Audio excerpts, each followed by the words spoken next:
Muchos la han escuchado. Otros quizás sea la primera vez que oigan hablar de la famosa tienda de vestidos de novia, La Popular, en Chihuahua. Hogar de un maniquí que por más de 90 años ha sido motivo de leyendas y relatos tenebrosos basados en la naturaleza del maniquí con rasgos inmensamente detallados a los de una persona de carne y hueso. Aunado a la trágica historia de la hija de la fundadora de esta tienda, Esperanza Perales de Pérez. Actualmente se dice que la mujer que compre el vestido que porte la Pascualita le traerá buena fortuna. Por otra parte, esto ligado a su leyenda puede ser un poco mórbido y espeluznante, siendo esta hazaña un acto temerario de las propias compradoras de encontrar el vestido de bodas específico para ellas. No se tiene registro de que tal rumor haya sido confirmado por alguna compradora, pero de lo que sí se sabe son de otros hechos y casos nada favorables de algunas clientas por parte del Departamento de Investigación Forense. La primera mujer de la que se tiene registro, a la que llamaremos Andrea con el fin de proteger su identidad y la de sus familiares, data del año 1971. Andrea era la hija mayor de 2 hermanas y segunda hija de un matrimonio al tener un hermano mayor. Su padre era un hombre económicamente asequible y su madre una devota religiosa, por lo que buscaban inculcar en sus hijos valores propios de moral y ética, junto a una vida sustentable libre de vicios y placeres mundanos, tal y como ellos no se dejaban encantar. Uno pensaría que con modelos de padres como los mencionados, los hijos seguirían sus pasos para convertirse en personas educadas y de bien. Mas, su hijo mayor era el dolor de cabeza en el día a día de sus padres. Roberto, un joven de 20 años que había abandonado la escuela, robaba dinero de los bolsos y billeteras de sus padres para conseguir cigarrillos y revistas indecentes que ocultaba en su descuidada habitación. Seducido por la rebeldía y la aceptación de amistades nocivas, su ausencia en el hogar era algo recurrente, y aunque esto pudiera significar un tipo de alivio, terminaba en ser un aspecto vergonzoso al regresar acompañado por oficiales de policía. Esta conducta, más que ser una lección para sus hermanas sobre los aspectos a evitar, alentaban a verlo como un héroe. Sus padres, desesperados y buscando solucionar su situación, preocupados por sus hijas, tomaron la dura decisión de mandar a su hijo con familiares que vivían en otro estado, donde serían más estrictos y lo harían cumplir las reglas. La partida fue amarga y dolorosa, pero el futuro de su familia pendía de un hilo, y no podían continuar solapando la mala conducta de su hijo, y que arrastrara a sus hermanas a la misma condición. A pesar de sus esfuerzos de alejarlo, el daño estaba hecho.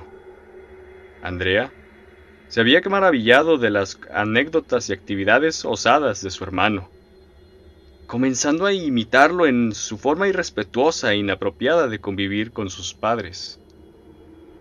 Al principio, esto los hizo desatinar, comenzando a actuar de forma estricta y con regaños tal y como lo hacían con su hijo. Andrea, quien era 4 años menor a su hermano, y quien no tenía la misma experiencia de ser problemática, solo simulaba lo que él hacía, y sus padres no se preocuparon al creer que solo sería una etapa. Al pasar los años, Andrea dejó muchas de las actitudes que imitaban a su hermano ausente, pero había desarrollado una personalidad desafiante y con poco agrado por las reglas sociales. pero con el apego a lo material y a lo exuberante. Al pasar los 20, eligió dejar los estudios universitarios y buscar trabajo junto a su novio de 27, un hombre de dudosa reputación que le daba todo lo que ella quería y buscaba. Llevaban apenas poco más de 6 meses, cuando éste le pidió matrimonio con un anillo de aspecto costoso y la promesa de ser tratada como una reina. Andrea, encantada y maravillada de sus tratos y atenciones, aceptó al instante. Esa misma noche, cuando volvió a su casa y les contó la gran noticia, las expresiones de sus padres eran todo menos la esperada. Y no era para menos. La interacción de su novio con los padres era apenas un saludo a la distancia, antes de arrancar su vehículo y desconocer por completo su fuente de ingreso. Andrea terminó discutiendo con sus padres y se escapó de la casa a los pocos días.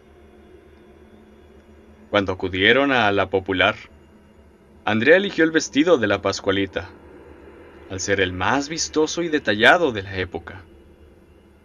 La pareja se quedó en un motel esperando salir a la mañana siguiente, fuera de la ciudad, rumbo a un destino desconocido. A la mañana siguiente, los padres de Andrea recibieron la visita de la policía para pedirles acudir a reconocer a su hija en la morgue. La explicación de la policía fue haberla encontrado en la habitación de un motel, sin nada más que lo que tenía puesto y un vestido de novia en el armario. No había lesiones, traumas, moretones, ni ninguna señal de violencia o forcejeo. Tan solo una mirada inquietante en su rostro, tal y como si hubiera visto algo que le causara un paro cardíaco a unos minutos del amanecer. Del prometido casi nada se logró saber, y jamás se le volvió a mirar en la ciudad, posiblemente por creer que lo incriminarían al ser el único que estuvo con ella en el momento del fallecimiento. La familia de Andrea, por otro lado, quedó dolida ante el fallecimiento de su hija mayor. Su hermano, al enterarse, volvió a casa de sus padres, reformado e independiente, aportando a las necesidades de sus hermanas menores, que aún tenían una larga vida por delante. El vestido fue devuelto a la tienda por petición de los padres. Este volvería al maniquí que esperaría a una nueva compradora días más tarde. El siguiente caso peculiar ocurre en 1979. María, de 23 años, era una joven con problemas de atención. Esto le causó numerosos problemas académicos, pero mediante medicamentos logró concluir sus estudios. Pese a su condición mental, era una joven atractiva, en gran parte al constante cuidado que le daba a su apariencia e higiene, aunado a su privilegiada posición social para portar los vestuarios de moda y las mejores cremas y maquillajes. María tenía una personalidad alegre, infantil y despreocupada, asociada a una ingenuidad destacable ante cualquier otra chica de su edad. Uno pensaría que, lejos de ser algún tipo de peligro para otros, sería ella quien estaría en peligro frente a hombres malintencionados. Sin embargo, no hay alguien más peligroso que aquel que cree que no representa un peligro para los demás. Su posición económica como su situación mental la volvían una persona imprudente y poco sensata socialmente, dañando a las personas a su alrededor de forma inintencionada, ganándose el desagrado de muchas jóvenes de su edad y otras de mayor edad. En cuanto a los pretendientes, estos, al ser jóvenes y de cierto modo inexpertos, eran inicialmente cautivados por su dulzura y vistosidad, aceptándoles toda clase de invitaciones y regalos, siendo siempre alguien coqueta y sonriente por las atenciones que recibía, llegando incluso a comparar los tratos que recibía con otros con los que salía, incomodando a aquel con quien se encontraba.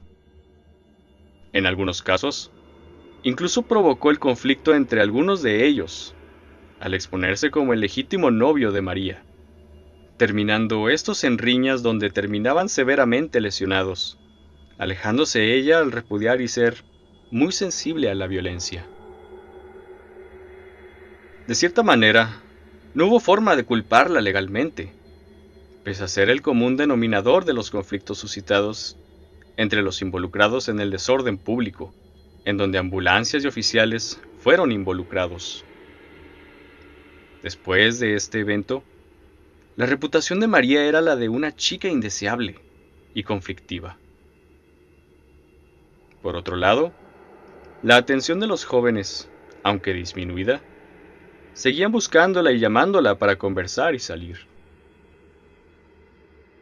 Sus padres, al actuar legalmente y resolver aquel evento para evitar cargos contra su desequilibrada hija, decidieron que ya era tiempo de que se casara y dejara de actuar como una niña mimada e infantil.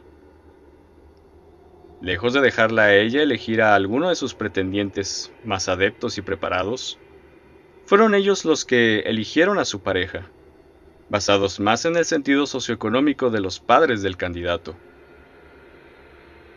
El matrimonio arreglado avanzó de una forma rápida y consistente, dejando a los futuros esposos convivir cada cierto tiempo, siendo el joven el que hacía el mayor esfuerzo al no coincidir en intereses ni visión. Los padres de María la adoctrinaron para prepararla para su vida matrimonial, casi igual a la inducción de un nuevo empleado en el desarrollo de actividades dentro de una empresa, sintiéndose cada vez más presionada por los aspectos a cumplir como esposa y ama de casa. Pero cuando veía los adornos, arreglos florales y detalles del evento, se expresaba ansiosa y maravillada.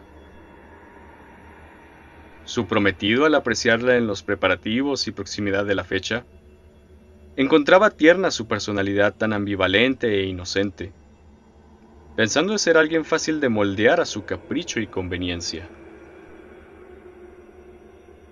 Cerca del día de la boda, con su vestido adquirido del maniquí de la Pascualita, una noche se encontraba en su cuarto escuchando música y bailando animosamente perdida en su mundo. La melodía del disco comenzó a distorsionarse, llamando la atención de la joven. Al querer acercarse a revisar por qué la canción del LP había cambiado, de pronto recibió el golpe de una ráfaga de aire. Esto la asusta, retrocediendo y tropezando con el pie de cama. Al caer, el grueso collar que portaba queda atorado en la esquina sobresaliente del barandal ornamental. Este comenzó a ahorcarla fuertemente, antes de que su pelvis pudiera tocar el suelo. Incapaz de gritar y de poder actuar de forma congruente, la invadió el pánico y terminó por desfallecer. A la mañana siguiente, su madre encuentra la trágica escena al ir a buscarla para tomar desayuno. El fallecimiento de María fue catalogado como una muerte accidental. Su funeral y la noticia de su muerte envolvió una mezcla de emociones entre aquellos que la conocieron y con los que interactuó.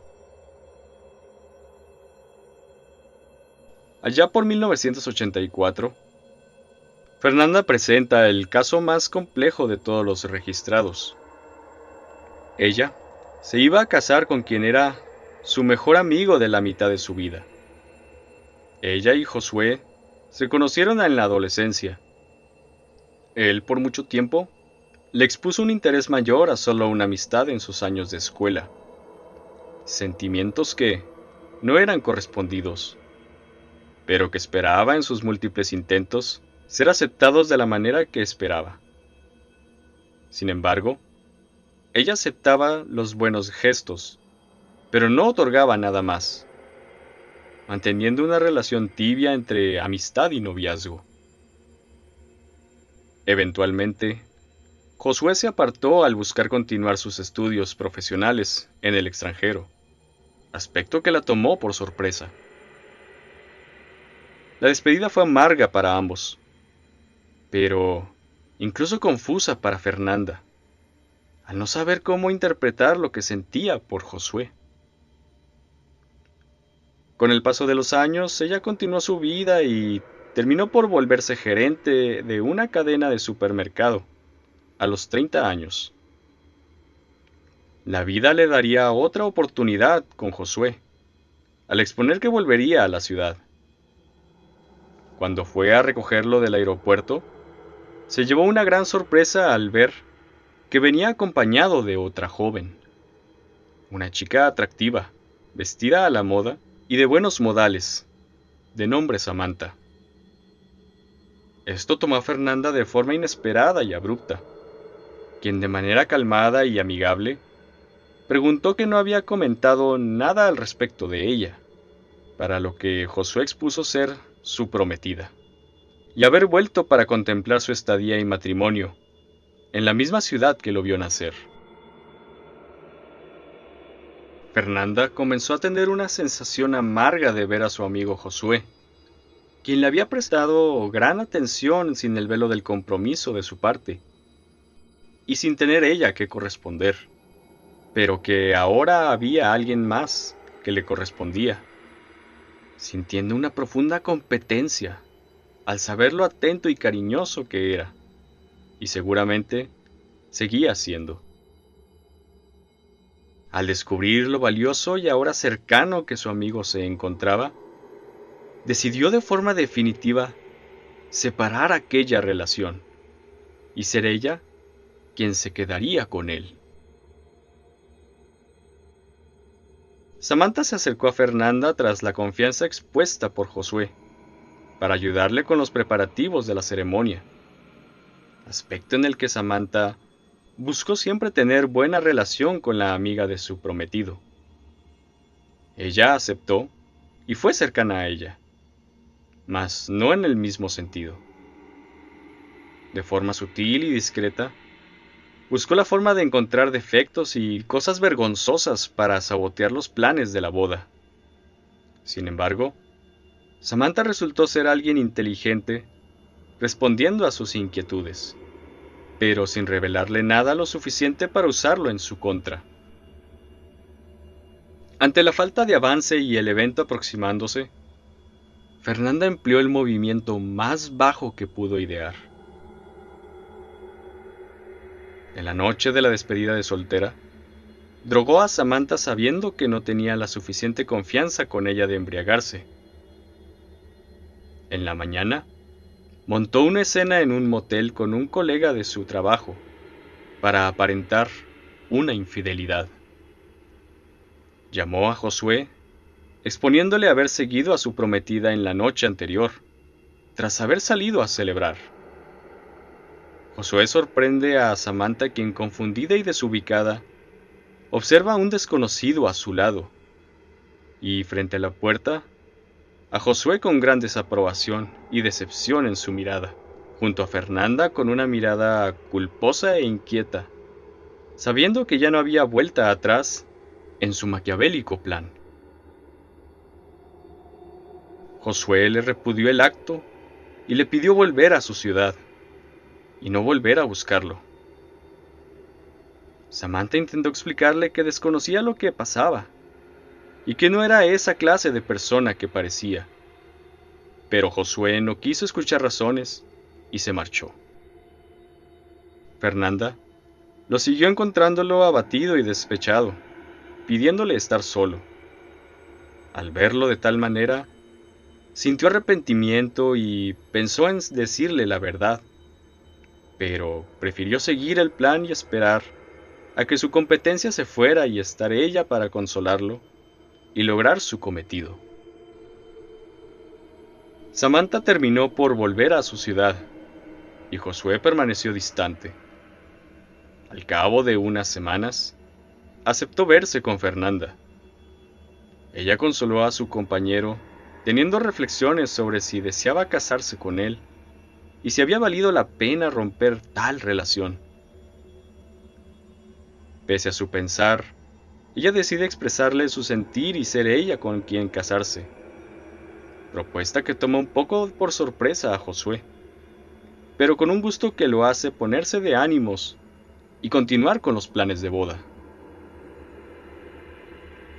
Fernanda, más que alegre por casarse, se regocijaba de haber triunfado sobre deshacerse de alguien que se importunaba sobre quien internamente lo consideraba de su propiedad, más que un sentido afectuoso. Ella, siendo ahora la que se preparaba para la boda, hizo algunas modificaciones al vestido, que ya estaba apartado, reduciéndole un poco la longitud al ser unos centímetros de menor estatura, y muy cercanas en complexión. Desde ese momento en que se lo puso para ajustarlo, Fernanda comenzó a sentir una pesadez en su ambiente de trabajo como en su casa, la cual solo atribuyó a los nervios de la llegada de la boda. En las noches, le llegó a costar dormir, despertando a altas horas de la noche sin ningún motivo.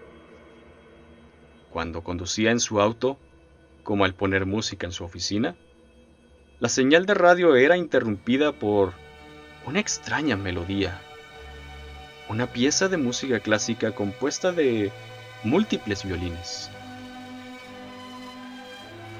Cierta ocasión, escuchó la radio en su vehículo, escuchó la misteriosa melodía interrumpir su estación preferida. Al cambiar la frecuencia descubría escucharla casi de forma consecutiva en cualquier estación que cambiaba. Inconscientemente, había soltado el freno y su carro avanzó de forma neutral frente a una transitada avenida. Inmediatamente decide apagarla al no tener éxito de encontrar una estación que tocara algo diferente. Logrando frenar justo a tiempo, antes de que un camión pesado de carga lograra golpearle la defensa y causar una catástrofe. Unos días después de aquel suceso y estando a un día de la ceremonia, Fernanda sintió una pesadez mayor en su entorno, expresándolo como una notable inquietud y distracción. Todos pensaron que eran los nervios de la boda. Sin embargo, poco hizo para expresar a otros su sentir. Su situación la llevó a cometer innotables errores y descuidos en su trabajo, sugiriéndole mejor descansar y dejarlo en manos de alguien más. Nadie se imaginaría que ese día Fernanda no llegaría a su casa. Ocurrió a unas calles antes de llegar a su vivienda. Fernanda había bajado de su vehículo de forma apresurada en medio de la calle, siendo arrollada por una camioneta grande. Nadie sabe qué fue lo que la motivó a salir de forma desesperada de su automóvil. Sea lo que haya visto o escuchado, gente que fue testigo del evento aseguró escucharla gritar previo a su fatídico desenlace. En el año 2000, Laura, de 35 años, había tenido su primer matrimonio a los 24, con su compañero de años de escuela. Terminaron su carrera en contabilidad y, siendo ambos profesionistas, vislumbraban un futuro próspero lleno de facilidades. No obstante, las expectativas fueron muy diferentes a las situaciones que se suscitaron después de la boda y la adquisición de su hogar. Tan solo un par de años después, Laura iba prosperando en su carrera en una empresa mediana y un crecimiento a comparación de su ahora esposo, Sergio, quien aspiraba a puestos ejecutivos y gerenciales en empresas grandes, siendo ubicado a puestos de nivel técnico, muy por debajo de sus expectativas, ante su corta experiencia y familiaridad con los sistemas de cómputo en desarrollo, situación que lo frustraba y golpeaba directo en su orgullo. Con gran pesar y con el apoyo de su esposa a aceptar comenzar desde abajo, Sergio tomó el trabajo de bajo perfil dentro de una de las mejores empresas de la ciudad, resultando ser un trabajo fructífero para cualquier recién egresado. Con el paso de los años, Laura continuó creciendo a niveles gerenciales, mientras que su esposo no tenía la misma suerte y se mantenía estancado en el mismo puesto con el que entró, llevándolo a un nivel ya no solo de desesperación, sino de envidia y celos. Sergio llegó a un punto de molestia en el que hacía de la convivencia con su pareja una discusión constante, y por detalles insignificantes e irrelevantes al tema en cuestión. Laura buscó relajarlo en cada ocasión, pero los insultos y agresiones hacia ella, lejos de disminuir, iban en aumento. Hasta cierto punto, a Laura se le agotó la paciencia y lo confrontó con palabras hirientes. La situación terminó en una confrontación física. La policía llegó por quejas de los vecinos y terminaron arrestando a Sergio, y después de una audiencia y la imputación de cargos de violencia y maltrato, terminó por permanecer en prisión por 5 años. Por otra parte, lo anterior dicho fue solo la versión contada por la propia Laura, misma que contrastaba inmensamente con la de su esposo, exponiendo ser él quien sufría la violencia verbal al ser incapaz de crecer a la misma capacidad que su esposa, menospreciando sus esfuerzos y hasta incluso restringiéndolo y condicionando la intimidad, al ser ella quien aportaba la mayor parte de los ingresos. A Sergio le pareció muy extraño el crecimiento tan abrupto que había tenido, sospechando de una posible y latente infidelidad, misma que no pudo probar ante las autoridades, perdiendo mucha credibilidad ante la falta de evidencia y el no poder expresarse con claridad.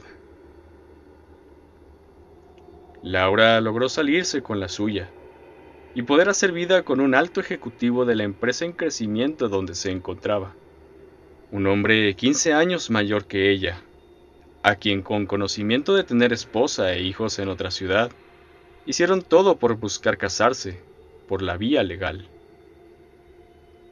Después de mover influencias y hacer los preparativos con la gente necesaria, planificaron una boda sencilla, mas sin ahorrar en los detalles por pocos que estos fuesen, siendo el vestido de novia uno de ellos. La Pascualita actuaría debidamente con Laura, noches antes de la celebración. Su casa se incendió ante un cortocircuito originado en su habitación. El fuego misteriosamente se contuvo únicamente en la recámara, hasta la llegada de los bomberos, avisados por los vecinos que notaron las llamas y el penetrante olor a humo. Cuando lograron extinguir las llamas, solo encontraron los huesos de Laura en la ubicación de la cama, denotando que el incidente ocurrió mientras dormía. En esta ocasión, el vestido fue consumido junto con su compradora. Otros eventos fueron recaudados entre investigaciones hechas a profundidad, encontrándose a diferentes mujeres malintencionadas, mujeres mayores de grandes fortunas, obtenidas en cuestionables circunstancias, con planes nupciales con hombres jóvenes de apenas 20 años, así como jovencitas con ancianos de 70 y 80 años, poseedores de grandes fortunas y posición influyente. Ante este extraño y perturbador patrón, el equipo de producción buscó localizar a alguno de los gerentes que pudo atender a alguna de las desafortunadas mujeres antes de sus trágicos desenlaces. Recibimos muy poca respuesta por parte de las personas localizadas, al no querer hablar del tema y formar parte de notas controversiales que por amarillismo pudieran dañar la reputación del establecimiento. Tan solo una aceptó nuestra invitación. Bienvenidos una vez más y gracias por mantener la sintonía con nosotros. El día de hoy nos acompaña Beatriz Molina, de 71 años, anterior gerenta de la famosa tienda de vestidos de novia La Popular, de 1971 a 1990. Señora Beatriz, muchas gracias por venir el día de hoy al programa. Cuéntenos un poco de su experiencia en aquellos tiempos. ¿Qué tal? Gracias por la invitación. Como se ha de imaginar, en aquellos entonces la ciudad era más pequeña. La vida cotidiana era muy diferente y todo el contacto era directo y en persona la mayoría de las veces. Como en todo trabajo que tiene relación con el servicio al cliente, tuve toda clase de clientas que puedas imaginar. Pero en general, es un lugar lleno de ilusión y brillo. El maniquí de la vitrina es, por mucho, el aspecto más destacable por su historia y características. ¿Alguna vez notó algo raro en la tienda, como cosas moverse, ver sombras, o encontrar cosas en posiciones diferentes como recuerda haberlas dejado? El local era idéntico a cualquier otro. Uno se puede imaginar un sinfín de cosas de un lugar lleno de historias y relatos. Pero al final, es la creencia de cada persona lo que la motiva a ver y encontrar aquellas cosas que espera. De mi parte, le puedo asegurar que nunca vi nada fuera del ordinario. ¿Conoció a alguna de las clientas de las que sabe que fallecieron? ¿Conocerlas en qué modo? Me refiero a atenderlas. ¿Fue usted quien les recomendó el vestido de que usaba el maniquí? Oh, no, para nada. Todas esas chicas fueron como todas las demás, observando la mercancía desde la entrada y a través de la vitrina. Cuando una mujer con mi experiencia en el servicio al cliente ha atendido una tienda por tantos años, una sabe identificar a las personas y qué ofrecerles. Aquellas primerizas en una tienda de vestidos de novia casi siempre se deja maravillar por el vestido del aparador. Al mirar a cada joven entrar, logro identificar la clase de persona que es, por lo que porta, y su manera de ver los vestidos. Con eso en mente, suelo ofrecer lo que puede lucir mejor a su apariencia. Y no siempre era el del maniquí, ya que ese era mi trabajo.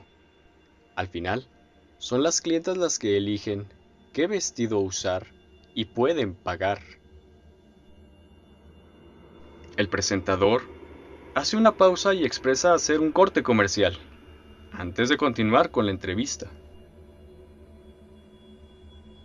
Las preguntas son brutales. Más que una entrevista, parece un interrogatorio. Me doy cuenta de ello, pero no podemos hacer nada. Alberto anhela entrevistar a alguien cercano al caso, pero creo que se está desquiciando. Busca algo como el caso de aquel anillo en Zacatecas. Al menos la señora se ve tranquila y no se deja intimidar por las preguntas. No olvides el caso de la Isla de las Muñecas, o la supuesta bruja de Durango, y los avistamientos de un nahual en Morelos. Murmuran detrás del escenario el resto de los investigadores que respondían a los nombres de Ricardo y Ángela. El programa vuelve al aire con un nivel de audiencia moderado y el aplauso del público en las gradas. La entrevista se reanudó y las preguntas se orientaron más a la perspectiva sobrenatural alrededor de la invitada, quien expuso no tener una personalidad supersticiosa, ni propensa a creer en espíritus y entes. Pero aún así, tener eventos ligados a lo paranormal entre sus familiares y parientes, así como exponer haber hablado con su madre en sueños, después de fallecida, y creer en Dios sin practicar la religión debidamente. La entrevista llegó a un punto clave con una polémica pregunta. Cuando expusimos esta investigación sobre las fallecidas que tuvieron como común denominador el vestido del maniquí La Pascualita, existe gente que declara que la tienda de forma indirecta es responsable por esas muertes y que deberían imputársele cargos a la persona que ofreció dicho vestido ante los antecedentes expuestos. ¿Qué puede decirnos al respecto? Ante una declaración tan fuerte, la gente del público permaneció atenta a lo que sería la respuesta. La audiencia al mismo tiempo aumentaba y todo el equipo de producción ahora se enfocaba en ella. Beatriz, sin perder su sonrisa, respondió a los pocos segundos. Existe una distancia muy grande entre el producto y el vendedor, a pesar de que estos comparten el mismo lugar. A esto agregaría el uso que el comprador le dará al producto que adquiere. Le pongo un ejemplo. Si un niño toma un cuchillo de cocina y lastima a su hermano gravemente, motivado por algo que vio, escuchó o incluso sintió, ¿haría responsable al supermercado que lo vendió? ¿A la cajera que efectuó la transacción? ¿Qué tal al propio fabricante al crear un objeto tan peligroso? Debemos dejar en claro que los productos son responsabilidad de los consumidores que los adquieren. El vendedor cumple con su trabajo de ofrecer la gama de productos que son de interés para las personas y que van a satisfacer una necesidad. Usted puede pensar y recopilar las historias trágicas de aquellas que adquirieron un vestido en aquella tienda, pero yo le puedo contar otra versión de muchas otras mujeres que vieron su sueño hecho realidad con el vestido que deseaban, totalmente conmovidas hasta las lágrimas, incluso el mismo de la propia Pascualita. No creo en la existencia de cosas sobrenaturales como extraterrestres, sombras que se mueven y fantasmas, pero creo en Dios y en la justicia. Y si la Pascualita o cualquiera que sea la fuerza que se encarga de castigar a las personas malas, groseras y prepotentes, solo porque creen que pueden hacer lo que hacen sin pensar que sus actos tienen consecuencias, entonces estoy de acuerdo con lo que les pasó. Si es la Pascualita la que actúa en estos eventos, trágicos debo decir, y conociendo su historia, me parece lógico que ella no permita tener el momento de felicidad que el destino no le concedió tener a mujeres deshonestas, malintencionadas e inmorales. Al momento en que termina de exponer su comentario, la gente comenzó a aplaudirle al ser una respuesta llena de razón y de sabiduría, en el que el mismo presentador tuvo que aprobar y quitarse el sombrero. Con ello, el presentador da por concluida la entrevista y marca otro corte comercial. Fuera de cámaras, Alberto se despide de la señora Beatriz, agradeciéndole su participación y disculpándose un poco si fue muy rudo con sus preguntas, aspecto para el que ella muy amablemente le expuso no molestarle, y muy por el contrario, agradecerle por permitirle exponer su lado de la historia y experiencia en la atención al cliente en aquel local.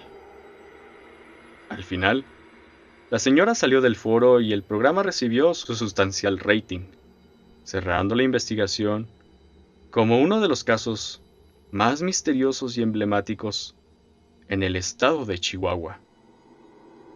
Uno al que deberían tratar con respeto, ante creyentes como no creyentes de lo paranormal, de no tentar a la suerte a fuerzas más allá de su comprensión.